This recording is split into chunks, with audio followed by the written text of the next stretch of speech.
Hey there. Are you ready? Alright, now for today we're going to do the Angel Swords, which is a Shadow of the Justice turret. Sorry about that. Alright, Injustice through Purification. Alright, now.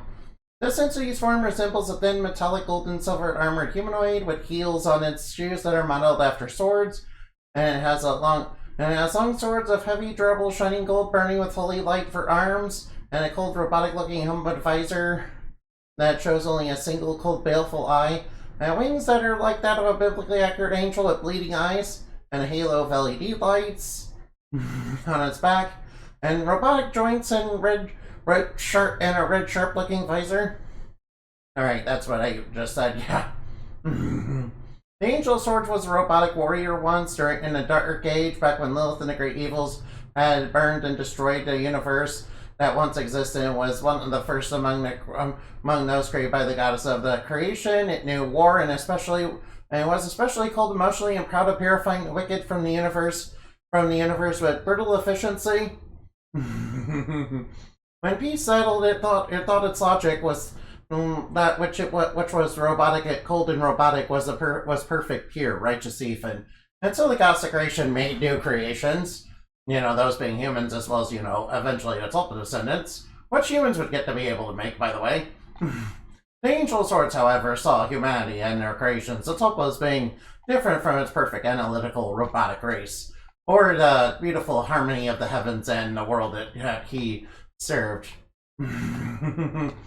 Those humans and their creations were to him lawless, flawed in his sight, impure in his eyes, and he thought in the eyes of heaven, and created by the goddess who decided to make them in such a way. Why should they get to feel or think anything other than what its programming dictated to be perfect and without flaw?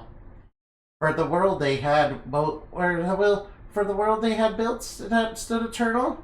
No, it mustn't be allowed. It must be brought to a swift, decisive justice. Every shadow, every wild color, every shade of gray, no matter how bright or how light, it must be all turned white with no blackness. Nothing but endless white, purity, perfection, order, justice, forever. It sought different realities under the muse of darkness. And came to rule over one where it enforced procedure, rhythm, order, and where all shadow and color were destroyed. Every deviation and imperfection destroyed. Yeah, so basically it decided to be like it from, have you guys ever read A Wrinkle in Time? Yeah, kind of like that, yeah. Except that it decided to enforce, lights with, every bit of purity at, somebody very, who sees it's basically like a hammer who sees everything as a nail that deviates even slightly from it. Yeah, if you can imagine such people like that, that's pretty much Angel Swords in a nutshell.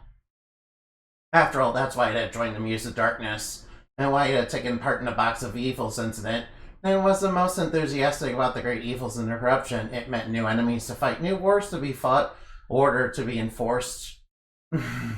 After all, its plan was to basically make humanity and tulpas into its enemy, and then purge them in the name of righteousness. After all, they must be evil, right? After all, they were imperfect and evil at its sights. What should have been with the Muse of Dark?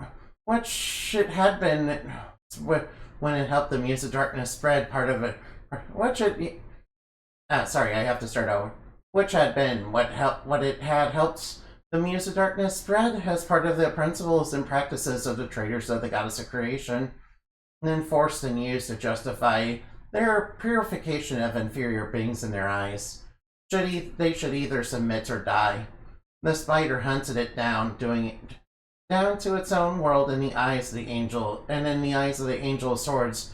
She was the very beacon of impurity, the Dark Lord incarnate, for it had a sincere delusion, and then the propaganda it spread and enforced by this point. Arachne, however, would free the world that, he came to rule, and became the terrifying black against the flawless white. The terrifying black against the flawless white. That ended his reign of terror for the justice of Arachne's people as well as her vengeance. Oh, yes. How was that? Was that good for you guys? Oh, yeah.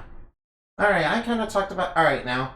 It kind of inspired, it's kind of inspired by Metaton, as well as, kind of a, You guys ever see that one, Digimon that looks like a sword that was going on?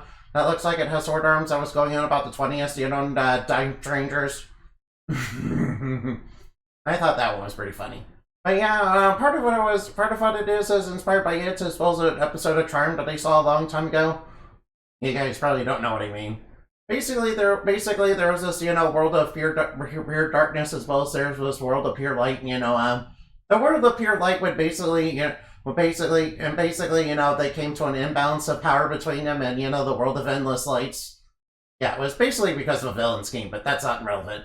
Basically, when that happened, the world of flawless light, decided to basically enforce its righteousness and holiness by basically killing anything that was slightly evil. So I just kind of combined it with, it. And that one planet, was it like Countertots or something? In Wrinkle of Time? Yeah, by the way, you guys should read Wrinkle in Time. That's a really good book. Granted, the author did write a whole bunch of other books that are basically sequels to it. So I will say the two movies that we got, that were trying to be Wrinkle in Time, I don't think any of them ever captured the right spirit of Wrinkle in Time. Not to be, yeah, if I'm gonna be, completely honest. Anyway, I'll go look for somebody great. Especially the one with Oprah Winfrey. Ugh. That was even worse than the previous one. Although I will say that Oprah Winfrey's, massive ego was very huge in that. Which was pretty funny. Alright, now. Alright, let me look around for somebody to raid. Alright, there's gotta be somebody.